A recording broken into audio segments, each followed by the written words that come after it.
അടിക്ക് തിരിച്ചടി, മോദിക്ക് പിന്തുണ പ്രഖ്യാപിച്ച് താലിബാൻ. കാബൂൾ, ഇറാനിൽ മോദി സർക്കാർ പണിത ചബഹാർ തുറമുഖത്തെ പിന്തുണച്ച് അഫ്ഗാനിസ്ഥാനിലെ താലിബാൻ സർക്കാർ. ചൈനയ്ക്കും പാകിസ്ഥാനും താലിബാന്റെ ഈ നിലപാട് തിരിച്ചടിയായിരിക്കുകയാണ്. ഇറാനിൽ ഇന്ത്യ നിർമ്മിച്ച ചബഹാർ തുറമുഖത്തെ പിന്തുണയ്ക്കാൻ തയ്യാറാണ് എന്ന് താലിബാൻ പ്രഖ്യാപിച്ചിരിക്കുകയാണ്. മുംബൈ റഷ്യയുമായി ബന്ധിപ്പിക്കുന്നതിൽ നിർണായക പങ്ക് വഹിക്കുന്നതാണ് ചബഹാർ. ഈ പാത ഇറാൻ വഴി അസർബൈജാനിലൂടെ റഷ്യയിലേക്കാണ് എത്തുന്നത്. 400 കോടി രൂപ ചിലവഴിച്ചാണ് ഈ തുറമുഖം ഇന്ത്യ നിർമ്മിച്ചതും. അതേപോലെ തന്നെ ചഹബാർ നിൽക്കുന്ന പ്രദേശത്ത് കുഴപ്പമുണ്ടാക്കാൻ ആരെയും അനുവദിക്കില്ല. അഫ്ഗാനിസ്ഥാന്റെ മണ്ണിൽ നിന്നും ഇതിനെതിരെ ഒരു കുഴപ്പവും ചെയ്യാൻ ആരെയും അനുവദിക്കില്ല എന്നാണ് ഔദ്യോഗിക പ്രഖ്യാപനത്തിൽ താലിബാൻ പറഞ്ഞിരിക്കുന്നത്. ഇറാനിലാണെങ്കിലും അഫ്ഗാനിസ്ഥാന് തൊട്ടടുത്താണ് ഈ തുറമുഖം സ്ഥിതി ചെയ്യുന്നത്. മാത്രമല്ല, മധ്യ ഏഷ്യൻ രാജ്യങ്ങളായ തുർക്കിസ്ഥാൻ തുടങ്ങിയ രാജ്യങ്ങളിലേക്കും ചഹബാർ വഴി തുറക്കുന്നുണ്ട്. അതേസമയം പാകിസ്ഥാനെ ഒഴിവാക്കുകയും ചെയ്യാം.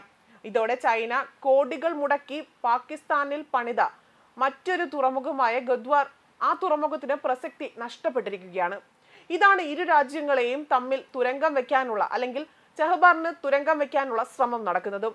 നമ്മൾ മനസ്സ് വെച്ചാൽ കാശിയിൽ നിന്നും കാഷൻ, അതായത് ഇറാനിലെ ഒരു നഗരം, തമ്മിലുള്ള ദൂരം വെറും അരച്ചുവട് മാത്രമാണ്.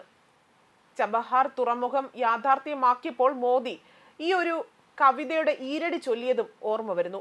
അതേസമയം ഇക്കഴിഞ്ഞ മെയ്യിലാണ് ഇന്ത്യയും ഇറാനും തമ്മിലുള്ള നിർണായക കരാർ ഒപ്പുവെക്കുന്നതും. ഇന്ത്യയിൽ നിന്ന് തുടങ്ങി ഗൾഫ് രാജ്യങ്ങളിലേക്കും ശേഷം പശ്ചിമേഷ്യയിലൂടെ ഇസ്രായേൽ വഴി യൂറോപ്പിലേക്കുമുള്ള പുതിയ സാമ്പത്തിക ഇടനാഴി കഴിഞ്ഞ സെപ്റ്റംബറിൽ G20 സമ്മേളനത്തിൽ പ്രധാനമന്ത്രി നരേന്ദ്രമോദി പ്രഖ്യാപിച്ചിരുന്നു. ഇതിനു പുറമെയാണ് ഇറാനുമായി ചേർന്ന് മറ്റൊരു പാത നിർമ്മിക്കാൻ ഇന്ത്യ തീരുമാനിക്കുന്നത്.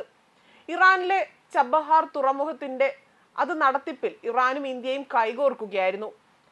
അടുത്ത 10 വർഷം തുറമുഖത്തിന്റെ പ്രവർത്തനം നിയന്ത്രിക്കുന്നതിൽ ഇന്ത്യക്ക് കൂടി പങ്കാളിത്തം നൽകുന്ന കരാർ വലിയ നേട്ടമാകും എന്നായിരുന്നു വിലയിരുത്തപ്പെട്ടത്. ഇറാനിലെ തെക്ക് കിഴക്കൻ തീരത്താണ് ചബഹാർ തുറമുഖം സ്ഥിതി ചെയ്യുന്നത്. ഇറാനിലും മധ്യ ഏഷ്യയിലേക്കും ചരക്ക് ഗതാഗതം സുഗമമാക്കാനാണ് തുറമുഖ വികസനത്തിൽ ഇന്ത്യയും പങ്കാളിയായതും. അഫ്ഗാനിസ്ഥാൻ, മധ്യ ഏഷ്യൻ രാജ്യങ്ങൾ എന്നിവയുമായി വേഗത്തിൽ ബന്ധപ്പെടാൻ കഴിയുന്ന ഈ പാത പാകിസ്ഥാനെയും ചൈനയെയും ആശ്രയിക്കാതെ ഇന്ത്യക്ക് മുന്നോട്ട് പോകാൻ സഹായിക്കും.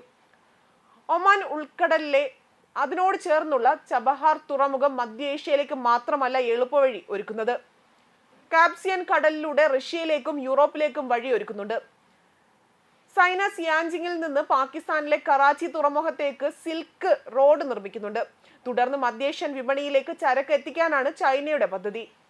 ഇതിനെ മറികടക്കാൻ ഇന്ത്യയെ സഹായിക്കുന്നതാണ് ചഹബാർ തുറമുഖം. ഇവിടെ ഇന്ത്യ വികസന പ്രവർത്തനങ്ങൾ തുടങ്ങിയിട്ട് വർഷങ്ങളായി എങ്കിലും അമേരിക്കയുടെ ഉപരോധമാണ് എല്ലാം വൈകിപ്പിച്ചതും. കഴിഞ്ഞ ജനുവരിയിൽ വിദേശകാര്യമന്ത്രി S. ജയശങ്കർ ഇറാൻ സന്ദർശിച്ച് പ്രസിഡന്റ് ഇബ്രാഹിം റൈസിയുമായും ചർച്ച നടത്തിയിരുന്നു. ചബഹാർ തുറമുഖം പദ്ധതി വേഗത്തിൽ തീർക്കാൻ ധാരണയാകുകയും ചെയ്തിരുന്നു. മറ്റു ചില കരാർ സംബന്ധിച്ചും ഇരു നേതാക്കളും ചർച്ച നടത്തിയിരുന്നു. ഇതിന്റെ തുടർച്ചയായാണ് പുതിയ കരാർ ഒപ്പുവെക്കുന്നതെന്നായിരുന്നു വിലയിരുത്തപ്പെട്ടതും. എങ്ങനെയാണ് ഇതുവഴി യൂറോപ്പിലേക്ക് എത്തുക എന്നതൊന്നുകൂടെ പറയാം. സ്വതന്ത്ര കോമൺവെൽത്ത് രാജ്യങ്ങളിലേക്ക് എത്താനുള്ള എളുപ്പമാർഗമാണ് ചബഹാർ തുറമുഖം. അന്താരാഷ്ട്ര നോർത്ത് സൗത്ത് ട്രാൻസ്പോർട്ട് റോഡിന്റെയും ഭാഗമായിട്ടാണ് തുറമുഖം വികസിപ്പിച്ചതും. ഇന്ത്യൻ മഹാസമുദ്രത്തിൽ നിന്ന് പേർഷ്യൻ ഗൾഫിലേക്കും കാസ്പിയൻ കടലിലൂടെ റഷ്യ വഴി യൂറോപ്പിലേക്കുമാണ് ഈ പാത എത്താൻ സഹായിക്കുന്നതും. ന്യൂസ് ഡെസ്ക് കർമ്മ ന്യൂസ്.